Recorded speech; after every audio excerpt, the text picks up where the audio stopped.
విశాఖ పెందుర్తిలో ఉద్రిక్తత నెలకొంది. రైతు బజార్ వద్ద ఫుట్పాత్ పై ఆక్రమణలను జీవీఎంసీ అధికారులు తొలగించారు. జేసీబీలతో తోపుడు బండ్లు అలాగే దుకాణాలను తొలగించడంపై దుకాణదారులు ఆగ్రహం వ్యక్తం చేశారు. జేసీబీలకు అడ్డుగా కూర్చొని నిరసన తెలిపారు.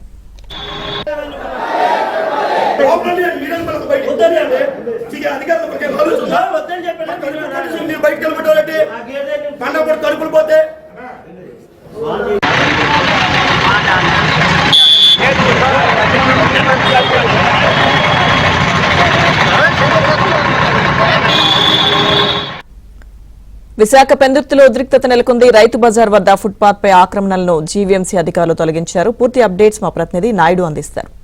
నాయుడు, విశాఖపట్నంలో ఆపరేషన్ లంచ్ 2.0 పేరుతోటి జీవీఎంసీ గత కొన్ని రోజులుగా కూడా నగరంలో 8 జోన్లలో ఉన్నటువంటి మొత్తం ఫుట్పాత్లు కావచ్చు, రోడ్స్ కావచ్చు, ప్రభుత్వ స్థలాలు, జీవీఎంసీ స్థలాలు ఆక్రమణ చేసుకున్న వాటిని అన్నింటినీ కూడా తొలగిస్తుంది. ఇప్పటి వరకు నగర పరిధిలో సుమారుగా ఒక 3,300 వరకు కూడా ఆక్రమణ తొలగించడం జరిగింది.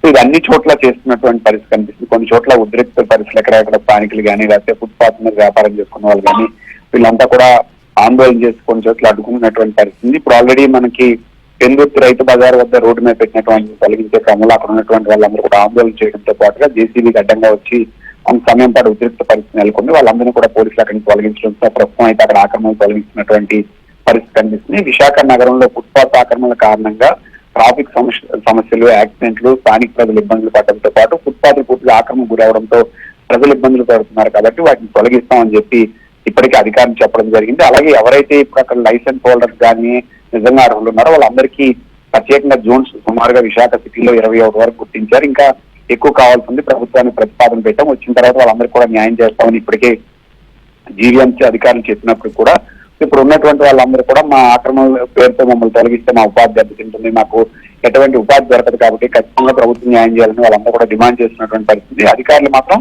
ఖచ్చితంగా నిజంగా ఎవరైతే అర్హులు ఉన్నారో వాళ్ళకి న్యాయం చేస్తాం, కానీ ఖచ్చితంగా ఆపరేషన్ లంచ్ పేరుతో సిటీ మొత్తం క్లీన్ చేసి ఓపెన్ స్పేసెస్ కావచ్చు, ఫుట్పాత్స్ కావచ్చు, రోడ్స్ ఇవన్నీ కూడా తీయాల్సినటువంటి అవసరం ఉంది. ప్రజలు సహకరించాలని అధికారులు కోరుతున్నారు. అడ్డువచ్చిన చోట మాత్రం పోలీసుల సహాయంతో తొలగిస్తున్నటువంటి పరిస్థితి అయితే మనకు కనిపిస్తుంది. ఈ నేపథ్యంలోనే పెందుర్తి రైతు బజార్ కొంత ఉద్రిక్తి నెలకొన్నప్పుడు కూడా ఇప్పుడు వాళ్ళందరినీ కూడా పక్క తీసుకొస్తాం తొలగిస్తున్నటువంటి పరిస్థితి అయితే మనకు కనిపిస్తుంది. Right, thank you Naidu.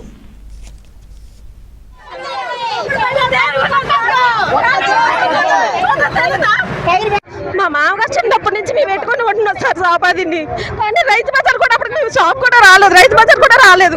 అయినా సరే మేము ముందుకే కూడా రావట్లేదు, వెనక్కే ఉన్నాం. ఏ పన్ను కట్టించుకుంటున్నప్పుడు అని సార్ గవర్నమెంట్ తెలీదా? పన్ను కడుతున్నా మరి పొద్దున్న ఎప్పుడు తీసేస్తారని తెలీదా?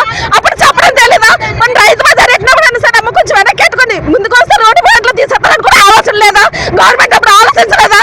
పోతా పోతా ప్రజలే కదా పోతున్నారు, కొడుకు కొడుకు పోతారని చెప్పి ఆలోచించుకొని ఉంటున్నారా? ఏ కనీసం ప్రాణాలకు పోలీసులు రక్ష అంటారు, ప్రజలకు ఎక్కడ రక్షిస్తున్నారండి? ప్రభుత్వం ప్రజలకి రక్షిస్తున్నారన్నారు, ఎక్కడికి ఇస్తున్నారు రక్ష? ప్రజలు కొడుకు కొట్టడం మేము రక్ష కింద చూస్తున్నారు. అక్కడ ఉంటున్నా సరే రేఖలు తీస్తున్నారు, కానీ జీఎంసీలు కానీ వీళ్ళకి సపోర్ట్ చేస్తారు, కానీ దాని కింద ఉన్న వాళ్ళకి ఏమైనా జరుగుతుందేమో, ఏమైనా ప్రాణహాని అవుతుందేమో ఏమి లేదా? అయినా పట్టు కొడుకుంటే అందరు ప్రాణాలు కూడా ఇచ్చేస్తారని కూడా ఆలోచన కూడా లేదు వాళ్ళకి. కనీసం దేనికి సార్ ప్రభుత్వం వచ్చి ప్రజలకు అండగా ఉంటానంటుంది, ఇదే అండగా ఉంటుంది. ప్రజలు కొడుపు కొట్టడమా? కనీసం ఎవరికైనా ఆలోచన ఉందా సార్? ఎలా బతుకుతారని కూడా ఆలోచన ఉందా? దాదాపు 30 సంవత్సరాల నుంచి ఇక్కడ ఫుట్పాత్ మీద కాకుండా పక్కా పెట్టుకుని రోజువారు అమ్ముకునే వాళ్ళందరూ కూడా ఈ రోజు అమ్ముకుంటున్నారు. ఈ 30 సంవత్సరాల నుంచి తీయండి, ఆర్సీలు కట్టించుకుంటారు, పన్ను ఉంది, అన్ని ఉన్నాయి, కరెంటు బిల్లు ఉంది, అన్ని ఉన్నాయి. ఏ ఇంటిమేషన్ లేకుండా పోలీస్ ప్రొటెక్షన్ తో వచ్చి ఈ రోజు జీవీఎంసీ కమిషనర్ చెప్పారని ఏసీపీ గారు వచ్చి ఈ షాపులు తొలగించడం జరుగుతుంది. అది ఎంత కష్టపడి డబ్బెట్టు కొనుక్కొని కట్టుకున్నారో ఏమీ చెప్పకుండా మీద టైర్లు పడినా రేకులు పడినా తీసేయండి, వాళ్ళు చచ్చిపోయినా పర్వాలేదని చెప్తారు.